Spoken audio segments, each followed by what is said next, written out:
Levinson. Go ahead, Barry. Okay. If you don't mind. We're in a public place, Mm-hmm. so we're here to report a crime. We're here to report what I believe was obstruction of justice involving the acting police chief on the night that Joe Fells had his incident. So we'd like to begin the process here at the local law enforcement agency where the misconduct of the law enforcement officers took place. We came 2 nights ago, 2 nights ago. and I guess Goodrich tried to send officers, how do you pronounce Mr. Psycho? Captain Psycho. Captain Psycho, yeah. He had us try to take this offline into the DA's office when in fact this is the location where our inquiry needs to be filed. So I want to begin the process to have this law enforcement agency, number one, report to Internal Affairs the actions of the officers on scene as well as the actions of the police chief that night. So what I'm thinking is, this is more of a personnel complaint? Is that kind of where you're going with no, this? I'm reporting a crime Mhm. because Dan Hughes clearly is guilty of what I believe as a citizen of obstruction of justice in his involvement in orchestration of how procedure was not followed that night and deliberately did everything in his power to make sure that adequate evidence wasn't gathered at the time that this dispatch of officers arrived on scene took place. We have a situation where 4 police officers showed up at the behest of a phone call from a concerned resident. We had someone who was clearly involved in a hit and run and smelled of alcohol, and the officers did not administer a breathalyzer. In fact, what ended up happening was Dan Hughes was notified by the watch commander, Mr. Goodrich, and Dan Hughes, by his own admission in the memo, clearly stated that he was going to make sure that he would call the sergeant and that he would make sure that that field sergeant would conduct a preliminary assessment. So what he did is he had 4 officers out there that should have done what they were trained to do, and that is to immediately administer a breathalyzer when you have someone guilty of red-handed, smelling of booze with a hit-and-run situation. He did no such thing. As a matter of fact, he made sure that there was a delay in the field sobriety test being administered, made sure it was done by somebody other than the 4 people that showed up. He made sure that there was no breathalyzer administered, so we wouldn't have any concrete evidence of blood alcohol content at the time of the crime. So that is the crime I want to report. Okay. So this is fairly unusual. Of course it is. This whole. Because usually when someone runs into a wall or wrecks the car or smells like booze and the cops show up, you don't get to talk to the police chief. Usually you get the cuffs. At 1:30 in the morning. At 1:30, usually you get the cuffs and you get the breathalyzer. If you talk back, you get punched or you get screen checked.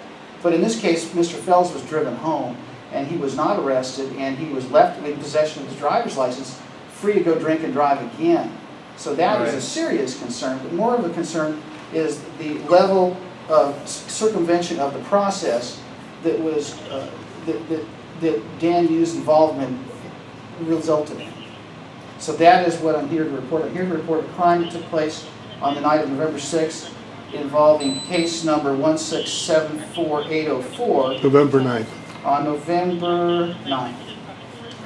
So I'd like to have this written up and entered into whatever procedural protocol needs to be done so that the proper people start looking at it, including Internal Affairs, because the officers that showed up, Bowline, Hague, Gilbert, and Wilkerson, should not have felt the need to call the police chief on a routine hit-and-run drunk driving suspect being in clear violation of the vehicle code.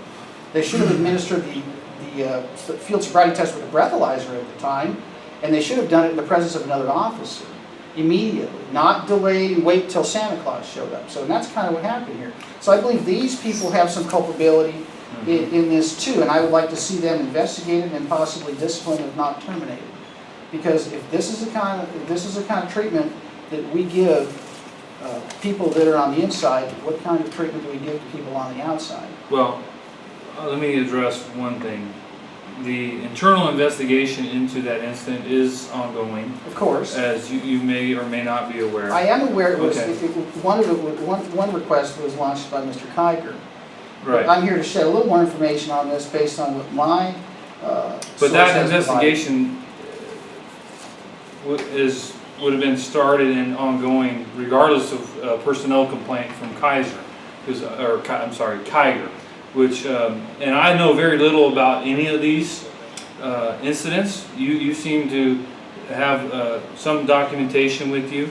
So what I'm going to do right now is I'll consult with the watch commander and see how we want to proceed with this, because this is, as you can imagine, a little unusual than we normally deal with. Yeah, it's very unconventional, and quite honestly, I don't think you're in the right place for what you're trying to accomplish here.